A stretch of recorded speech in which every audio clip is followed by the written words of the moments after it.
Hey guys, my name's Marlyse and this is In the Making.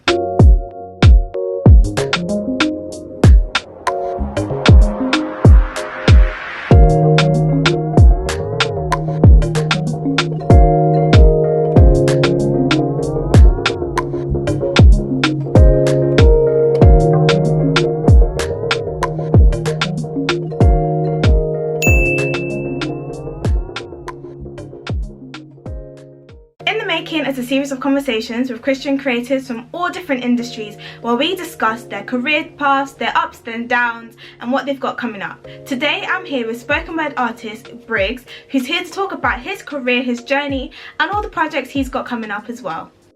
Masterpiece UK, how you doing, man? Hope you're keeping well in this pandemic. I'll be staying safe. Hey Briggs, hope you're well. Thank you for joining us today. Please introduce yourself and tell us who you are and how you got into spoken word. Yeah, so my name's Briggs The Wordsmith. I'm a spoken word artist from London.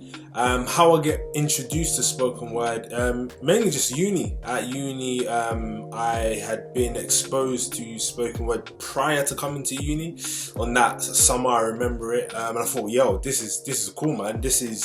People are really saying something. So I jotted a few things down, nothing too serious. But at university, it kind of exposed me because there was a lot of, open mic nights, so people would just come and sing or rap or do spoken word. Yeah, it was a bit weird to me that, events were asking people to just come up, like you can register and you can perform. I was like, that's really weird. So I just thought, why not try it? Tried it.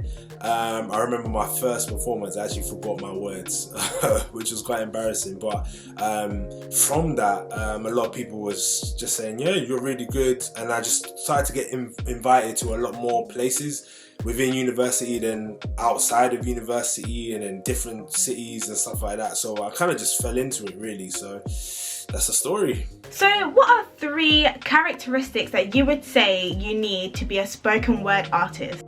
So 3 characteristics I think you need to be a spoken word artist. Number 1 would be discipline. Discipline to keep writing. Your pen should be seen as like a muscle, so you gotta keep exercising it. Try and do it every day if you can. Discipline to work on your performance as well. So with spoken word, it's not only writing, it's actually performing it as well. You can have 2 people recite the same poem, but one person you remember really well because they just performed it better. Second, I know it's quite obvious, but creativity as well. If you've got a topic or point to make, putting it in the most creative way you can, honestly, is just the best way. Try and think outside of the box than the norm. And thirdly, I would say patience. Have a lot of patience. Sometimes a poem may take a month to complete. You may be stuck on one, the intro line for ages. I'm laughing because I'm stuck on that at the moment. It could take a day to finish a poem. It could take 3 months, but just be patient and enjoy the journey, really. That's what I would say. So what has been a big struggle for you as a spoken word artist, in particular a Christian spoken word artist, do you think? Some of the challenges of being a spoken word artist, number 1, I say this for me, it's just remembering them. That's mine. I'm not a poet that reads from paper or a phone, so it's very difficult if you've got 3 or 4 poems, or you want to change a poem last minute maybe because you think maybe the crowd might like this or that. It's just remembering them and reciting them properly. That's a big challenge. So I spend a lot of time like memorizing stuff. And particularly as a Christian, I would say just creating content that is not for Christianese people, I would say. People that may not be familiar with church culture or God or Christianity, and just creating content that is easily digestible for them. There's a reason why Jesus would use parables, such as seeds and farming and stuff like that, because that was the in thing at the time. So you kind of thinking of things like that. Okay, if I'm going to speak about loving your neighbor, to you and I, it's kind of, you should love our neighbor, Jesus says so, and that's great. But to someone else, it's kind of different. So you've got to think of ways where it can relate to them. So I'd say being relatable to someone who is not part of your culture or part of your faith, really. And if you had to choose from any artist to feature with you, who would you pick? If there was any artist I could feature with, it would be a rapper called Low Kana. He's a rapper. He sounds very like chilled, mellow, laid back. That's the kind of stuff I'm into. So I think some poetry on some stuff that he raps on would be really good, and the song together would be sick. So yeah, man, that it would be Low Kana. What is your favourite line of poetry that you've ever written during your career so far? And what is your favourite poem as a whole that you've written so far as well? A favourite line from one of my poems is a poem called 21st Century Peters. It's basically a poem, you know, challenging Christians, like why don't we evangelize as much as we should? And the line goes, "It's a shame that your lips claim you're a fisher of men, but your heart just shows that you're selfish."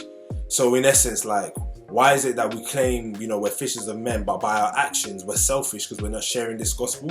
That's one of my favourite lines, definitely. I'd say my favourite poem, it's not actually that one, it's another one called Runes in Elephants, and it's about pornography. And what I do in that performance is that as I'm performing it, I am pornography. I introduce myself, and I talk about all the things I've done, how I've damaged, you know, homes, and how everyone knows about me but doesn't want to talk about me. And I act like braggadocious, arrogant. You know, you are literally hearing and looking at pornography for like a good 3 minutes, and it challenges people to talk about it, expose it, and kill it. So it's one of my favourite poems to do, but boy, when that poem is recited, the silence is deafening. But I love it. It is my favourite poem that I have. And finally, what advice would you give to someone who's aspiring to become a spoken word artist in today's generation? Advice to anyone who wants to get into spoken word, I'd simply say just be yourself and don't look to the next man or woman or next poet, because there's only one you, really. So my main thing is really, don't try and be anyone else. Don't try and copy someone else's style. Work on your craft, continue to work on it, try and work on it every day, and you will see improvement. But ultimately, just go for it. Just go for it. If you have an urge to do it, just do it. Thank you so much for joining me on this episode of In the Making. It's been a pleasure talking to you, and I hope that you take care, and we look forward to all of the projects that you have coming up.